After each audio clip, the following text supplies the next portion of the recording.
Hay cosas que deberían quedarse bajo tierra, no por lo que fueron, sino por lo que aún son. Pero algunos insisten en desenterrar lo que duerme. Insisten en abrir la puerta equivocada.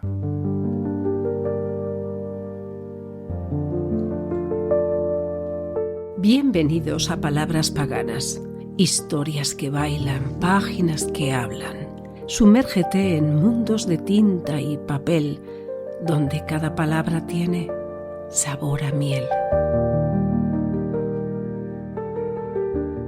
Buenas noches, criaturas paganas. Muy Bienvenidas, buenas. bienvenidos al último capítulo de esta temporada. No, pero no digas último, porque suena al último, al se acabóse. Y Eso, no. eso es un eufemismo. Es el último de la temporada y es el último de la temporada. Ni penúltimo ni narices. El último de la temporada. Sí, pero es porque cerramos por vacaciones, porque necesitamos volver a nuestras raíces, reconectar con la oscuridad, leer a la intemperie y sobre todo preparar lo que viene. Pero tranquilos, nos vamos solo para volver con más historias. Por cierto, historias como las de hoy, porque en este episodio, mira, Karina lo sabe, este es uno de los episodios que a mí más me ha emocionado. Traemos dos relatos muy distintos, pero ambos inquietantes, y posiblemente sea uno de los relatos que más me ha emocionado, pero el autor es anónimo.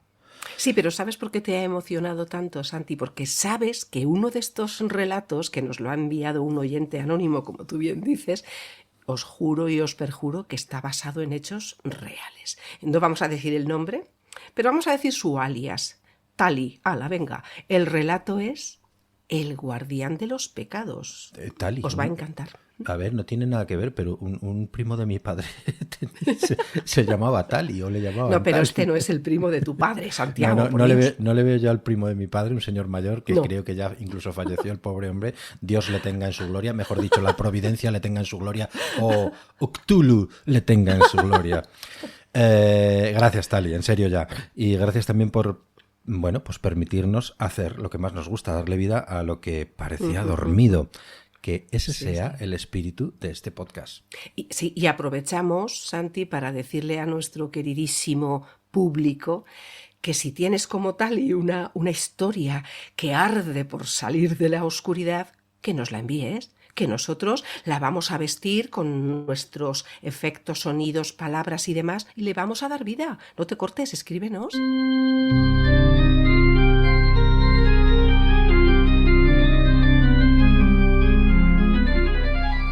Salve María, llena eres de gracia, el Señor es contigo.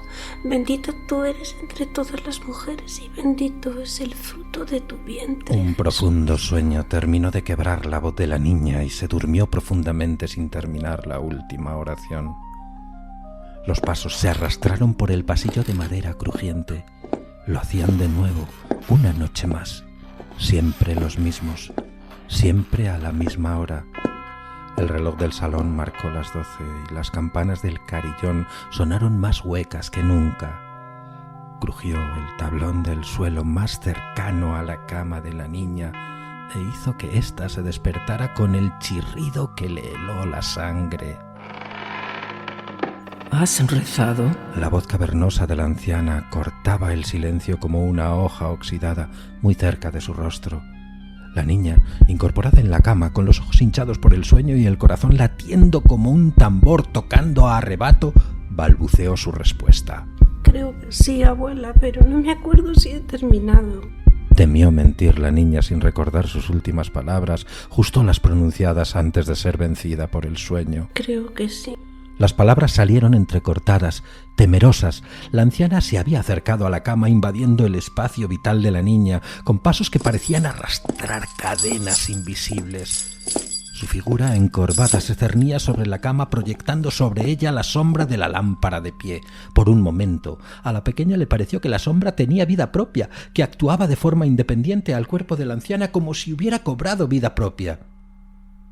Se había agachado despacio, muy despacio, hasta que su rostro quedó a centímetros del oído de la niña. Un aliento intenso, un poco como azufre, envolvió el aire. Ahora sí, Silvia, la niña, desvelada del todo, podía recordarlo.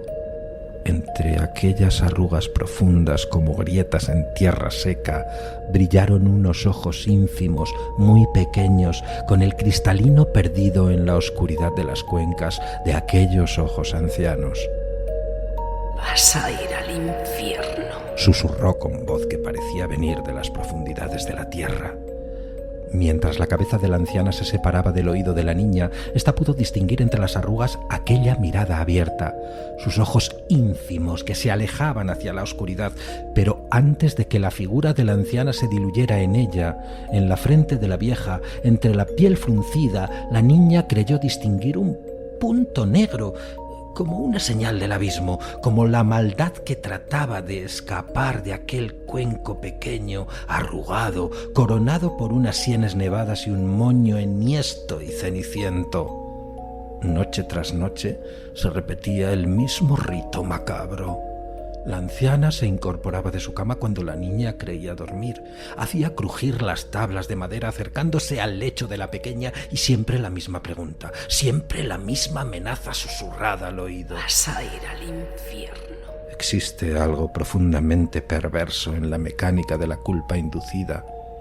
Esa operación sutil y a la vez devastadora por la cual el inductor de la culpa, que se arroga el derecho de juzgar lo que ni siquiera conoce, instala en el alma del inducido una angustia que no nace de los propios actos sino de la interpretación ajena de estos, o peor aún, de la mera sospecha de que tales actos pudieran no haber sido completados según los cánones del inductor. El que es inducido por la culpa queda atrapado en una trampa oscura donde la duda sobre su propia rectitud se convierte en evidencia de su falta.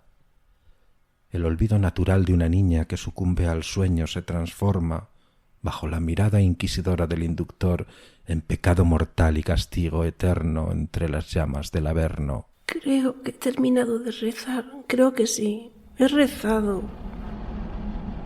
El despiadado inductor no se da cuenta que cada noche el inducido por la culpa se hunde más profundamente en la certeza de su indignidad, sin advertir que esa certeza no es suya, sino del otro, del inductor, de la vieja de ojos ínfimos, su propia abuela, que inocula en ella, que siembra una semilla venenosa en tierra fértil, en la tierra fértil de la mente de un niño. Y la niña, aterrorizada, comenzó a rezar con desesperación antes de dormir, repitiendo cada palabra del Ave María, hasta que las sílabas se convertían en su cabeza en un murmullo incomprensible.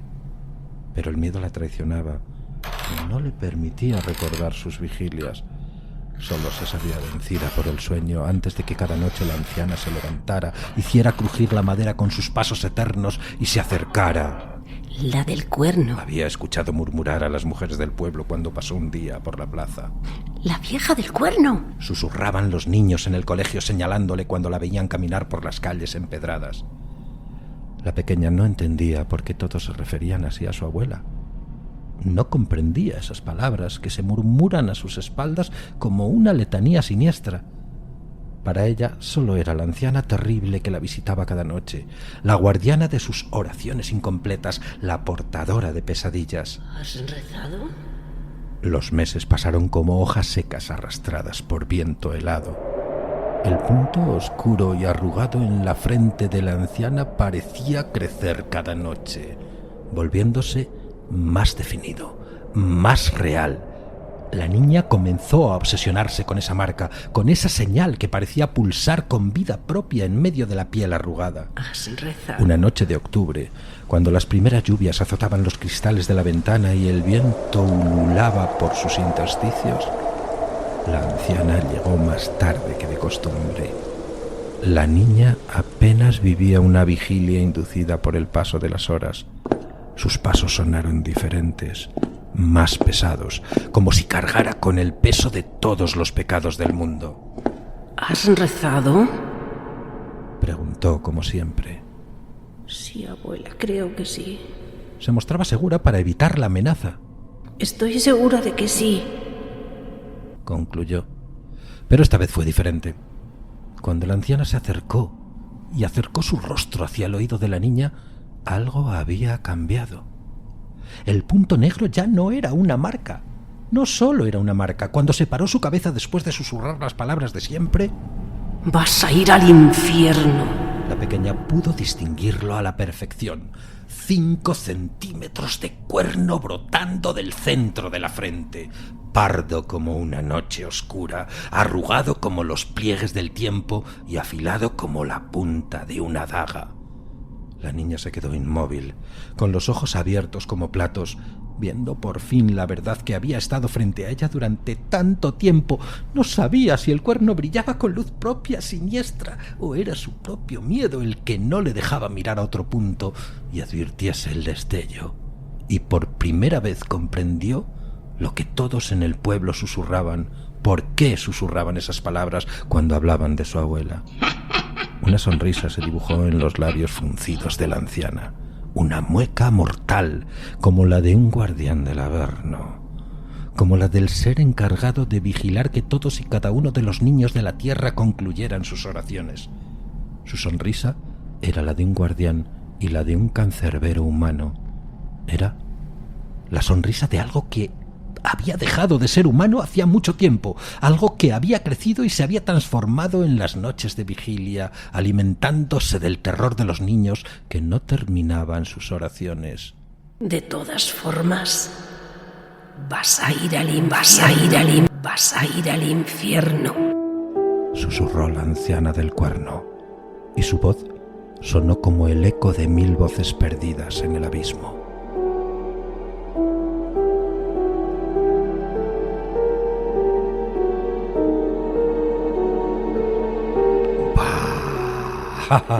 Lo peor es cuando algo verdadero se parece demasiado a la ficción, ¿eh? Sí, ahí da un poquito de cosita. Oye, pero bueno, también puede ser al revés a veces, ¿eh? Pero bueno, hablando de esto, cuenta, Di, que yo sé lo que vas a decir. pero lo del cuerno es asombroso.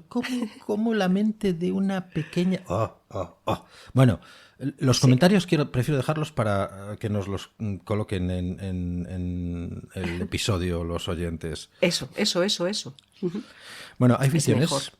que están hechas de realidades rotas, como, y esta ya sí que tiene un nombre, un autor, Mariana Enríquez. Ujú. Es una autora que, bueno, no necesita presentación, pero sí reverencia. Mariana Enríquez, que ha sabido mirar el horror con ojos propios, desde los márgenes, desde el sur, desde el barrio. Me encanta.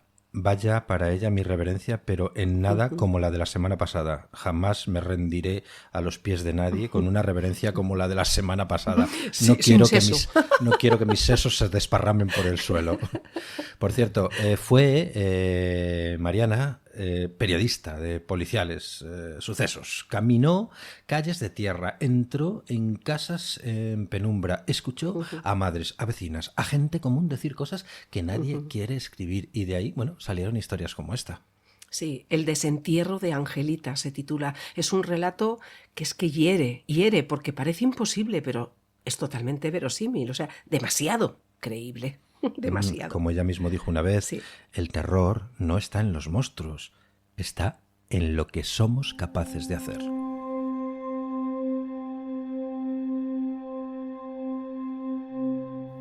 A mi abuela le gustaba la lluvia y antes de que cayeran las primeras gotas, cuando el cielo se oscurecía, salía al patio del fondo con botellas y las enterraba hasta la mitad, todo el pico bajo tierra. Yo la seguía y le preguntaba, abuela, ¿por qué no te gusta la lluvia? ¿Por qué no te gusta? Pero ella, nada, evasiva, con la palita en la mano, frunciendo la nariz para oler la humedad en el aire. Si finalmente llovía, fuera garúa o tormenta, cerraba puertas y ventanas y subía el volumen del televisor hasta tapar el ruido de las gotas y el viento. El techo de su casa era de chapa. Y si el aguacero coincidía con su serie favorita, Combate, no había quien pudiera sacarle una palabra porque estaba perdidamente enamorada de Big Moron. Está lloviendo a cántaros. Yo adoraba la lluvia, porque ablandaba la tierra seca y permitía que se desatara mi manía excavatoria. ¡Qué de pozos! Usaba la misma pala que la abuela, una muy chica, del tamaño que usaría un niño para jugar en la playa, pero de metal y madera, no de plástico. La tierra del fondo albergaba pedacitos de botellas de vidrio color verde, con los bordes tan lisos que ya no cortaban. Piedras suaves que parecían cantos rodados o pequeñas rocas de playa. ¿Por qué estarían en el fondo de mi casa? Alguien debía haberlas sepultado. Una vez encontré una piedra ovalada del tamaño y color de una cucaracha, pero sin patas ni antenas. De un lado era lisa, del otro unas muescas formaban los claros rasgos de una cara sonriente.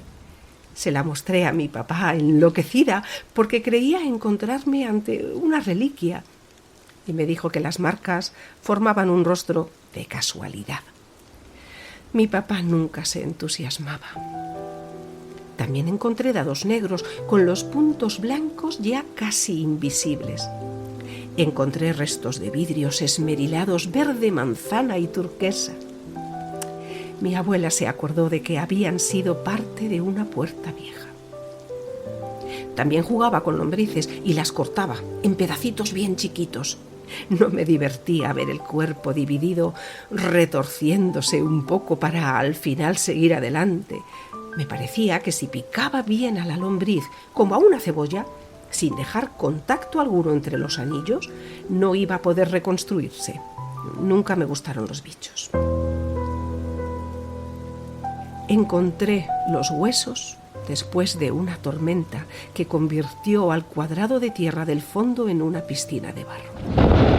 Los guardé en el balde que usaba para llevar los tesoros hasta la pileta del patio donde los lavaba.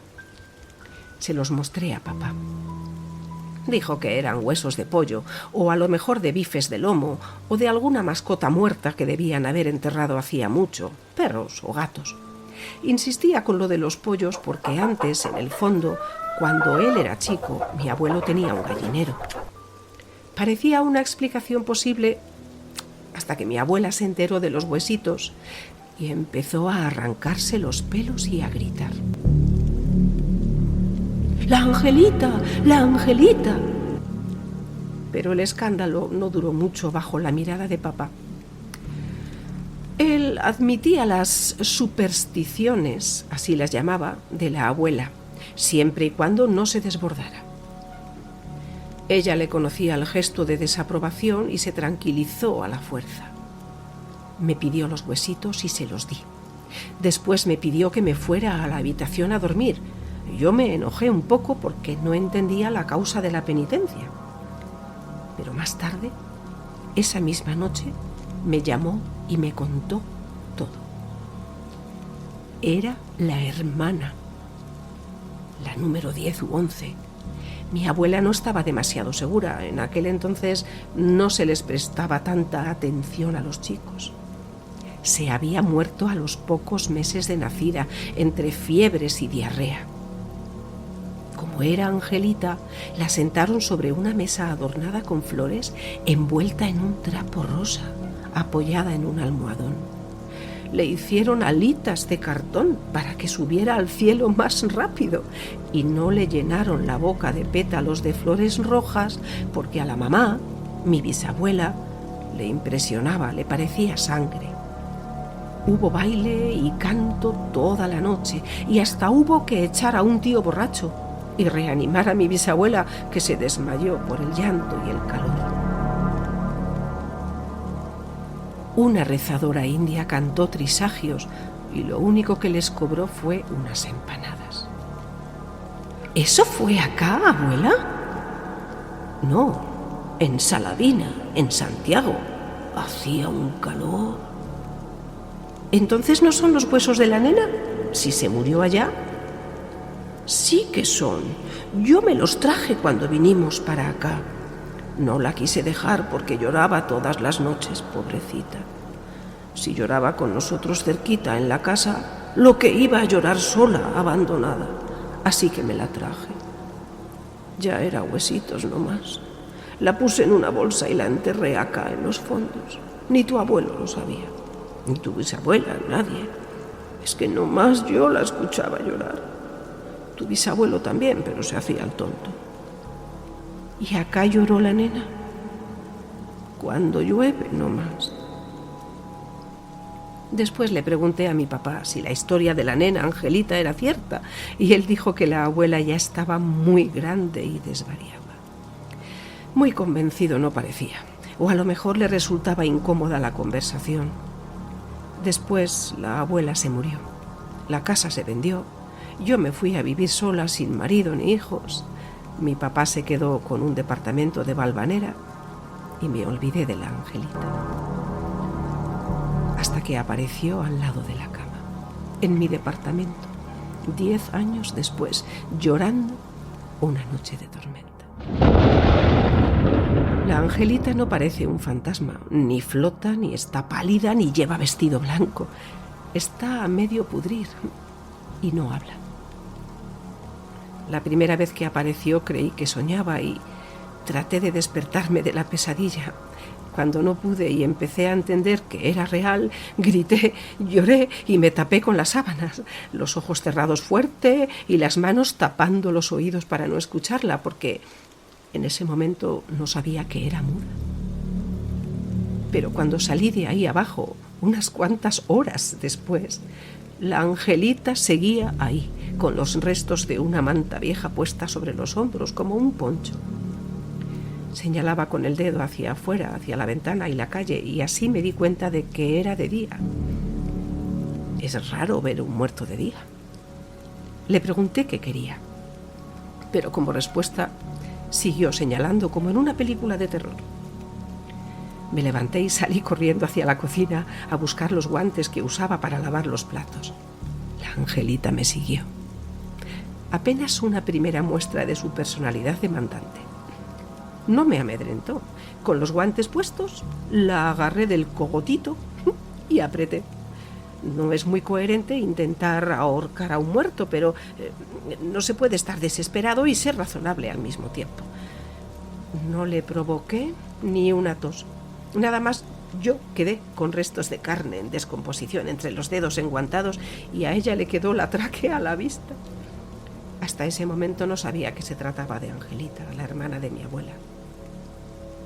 Seguía cerrando los ojos bien fuerte a ver si ella desaparecía o yo me despertaba. Como no funcionaba, le caminé alrededor y vi en la espalda, colgando de los restos amarillentos de lo que ahora sé era la mortaja rosa, 2 rudimentarias alitas de cartón con plumas de gallina pegoteadas. En tantos años tendrían que haber desaparecido, pensé, y después me reí un poco histérica y me dije que tenía un bebé muerto en la cocina, que era mi tía abuela y que caminaba, aunque por el tamaño debía haber vivido apenas unos 3 meses. Tenía que dejar definitivamente de pensar en términos de qué era posible y qué no. Le pregunté si era mi tía abuela Angelita. Como no habían hecho tiempo de anotarla con un nombre legal, eran otros tiempos. La llamaron siempre por ese nombre genérico. Así descubrí que no hablaba, pero contestaba moviendo la cabeza. Entonces mi abuela decía la verdad, pensé. No eran del gallinero, eran los huesitos de su hermana, los que desenterré cuando era chica. Lo que quería Angelita era un misterio, porque más que mover la cabeza afirmativa o negativamente no hacía. Pero algo quería con suma urgencia, porque no solo seguía señalando, sino que no me dejaba en paz. Me seguía por toda la casa, me esperaba tras de la cortina del baño cuando tomaba una ducha, se sentaba en el bidet cuando yo hacía pis o caca, se paraba al lado de la heladera cuando lavaba los platos y se sentaba al lado de la silla cuando yo trabajaba con la computadora. Seguí haciendo mi vida normal durante la primera semana. Creía que a lo mejor se trataba de un pico de estrés con alucinación y que se iría. Me pedí unos días en el trabajo. Tomé pastillas para dormir y la Angelita seguía ahí, esperando al lado de la cama a que me despertara.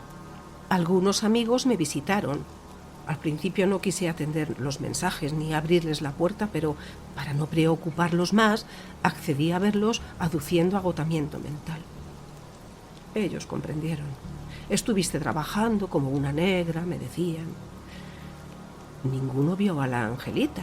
La primera vez que me visitó mi amiga Marina, metí a la Angelita en el placard, pero para mi terror y disgusto se escapó y se sentó en el brazo del sillón con esa fea cara podrida verde-gris. Marina ni se dio cuenta. Poco después saqué a la Angelita a la calle. Nada. Salvo ese señor que la miró de pasada y después se dio vuelta y la volvió a mirar y se le descompuso la cara, le debe haber bajado la presión. O la señora que directamente salió corriendo y casi la atropella al 45 en la calle Chacabuco. Alguna gente tenía que verla. Eso me lo imaginaba. Seguramente no mucha. Para evitarles el mal momento, cuando salíamos juntas, mejor dicho, cuando ella me seguía y a mí no me quedaba otra que dejarme acompañar, lo hacía con una especie de mochila para cargarla. Es feo verla caminar, es tan chiquita, es antinatural. También le compré una venda tipo máscara para la cara, de las que se usan para tapar cicatrices de quemaduras. La gente ahora cuando la ve siente asco, pero también conmoción y pena. Pena a un bebé muy enfermo o muy lastimado, y ya no a un bebé muerto. Si me viera mi papá, pensaba él que siempre se quejó de que iba a morirse sin nietos, y se murió sin nietos. Yo lo decepcioné en esa y muchas otras cosas. Le compré juguetes para que se entretuviera, muñecas y dados de plástico y chupetes para que mordiera, pero nada parecía gustarle demasiado. Y seguía con el dichoso dedo apuntando para el sur. De eso me di cuenta, era siempre para el sur. Mañana, tarde y noche. Yo le hablaba y le preguntaba, pero ella no se podía comunicar bien. Hasta que una mañana se apareció con una foto de mi casa de la infancia, la casa donde yo había encontrado sus huesitos en el patio del fondo. La sacó de la caja donde guardo las fotografías. Un asco. Dejó todas las otras manchadas de su piel podrida que se desprendía, húmedas y pringosas. Ahora señalaba la casa con el dedo, bien insistente. ¿Quieres ir ahí?, le pregunté, y me dijo que sí. Le expliqué que la casa ya no era nuestra, que la habíamos vendido, y me dijo que sí, otra vez. La cargué en la mochila con su máscara puesta y nos tomamos el 15 hasta Avellaneda. Ella no mira por la ventana en los viajes, tampoco mira a la gente, ni se entretiene con nada. Le da a lo exterior la misma importancia que a los juguetes. La llevé sentada a UPA para que estuviera cómoda, aunque no sé si es posible que esté incómoda, o si eso significa algo para ella, que ni siquiera sé qué siente. Solamente sé que no es mala, y que le tuve miedo al principio, pero hace rato que no. Llegamos a la que fue mi casa a eso de las 4 de la tarde. Como siempre en verano, había un olor pesado a riachuelo y nafta sobre la avenida Mitre, mezclado con tufos de basura. En las esquinas, helados caídos de cucuruchos que dejaban el suelo pegoteado. Hay muchas heladerías sobre la avenida y mucha gente torpe. Cruzamos la plaza caminando. Después pasamos por el sanatorio Itoit, donde murió mi abuela, y finalmente rodeamos la cancha de Racing. Atrás estaba mi casa vieja, a 2 cuadras de distancia del estadio. Pero ahora que estaba en la puerta, ¿qué hacer? ¿Pedirles a los dueños nuevos que me dejaran pasar? ¿Con qué pretexto? Ni lo había pensado. Claramente me estaba afectando la mente andar para todos lados con una niña muerta. Angelita fue la que se encargó de la situación. No hacía falta entrar. Era posible asomarse al fondo por la medianera. Eso era lo único que ella quería, ver el fondo. Espiamos las dos. Ella en mis brazos, la medianera era más bien baja, debía estar mal hecha, y ahí, donde solía estar el cuadrado de tierra, había una pileta de natación de plástico azul empotrada en un hueco del suelo. Evidentemente habían levantado toda la tierra para hacer el hoyo, y con esa acción habían tirado los huesos de la Angelita, vaya a saber dónde. Los habían revoleado, se habían perdido. Me dio lástima, pobrecita, y le dije que lo sentía mucho, que no podía solucionárselo. Hasta le dije que lamentaba no haberlos desenterrado otra vez cuando la casa se vendió, para sepultarlos en algún lugar pacífico o cerca de la familia, si a ella le gustaba así. Pero si tranquilamente podría haberlos puesto adentro de una caja a un florero y llevarlos a casa. Estuve mal con ella y le pedí disculpas. Angelita dijo que sí. Entendí que las aceptaba. Le pregunté si ahora estaba tranquila y se iba a ir y me iba a dejar sola. Me dijo que no. Bueno, contesté, y como la respuesta no me cayó muy bien, salí caminando rápido hasta la parada del 15 y la obligué a corretear atrás mío, con sus pies descalzos que, de tan podridos, estaban dejando asomar los huesitos blancos.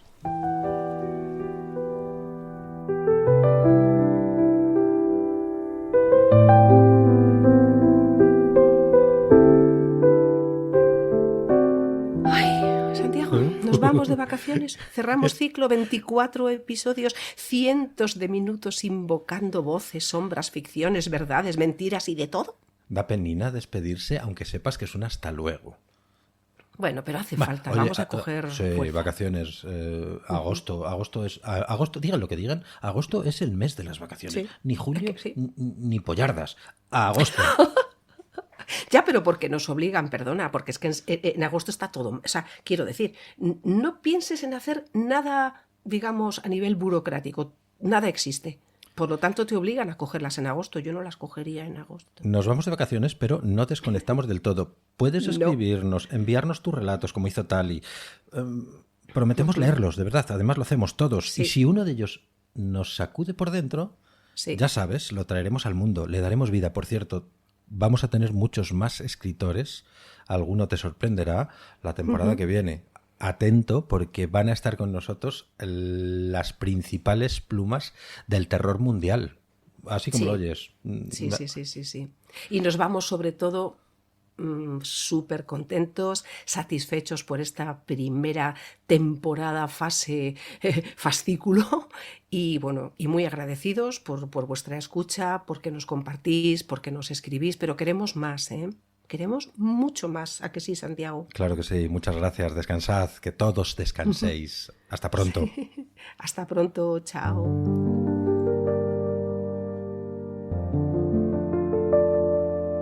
Palabras Paganas te despide por el momento, con letras que vibran y voces que inspiran. Nos vemos pronto en este ritual literario.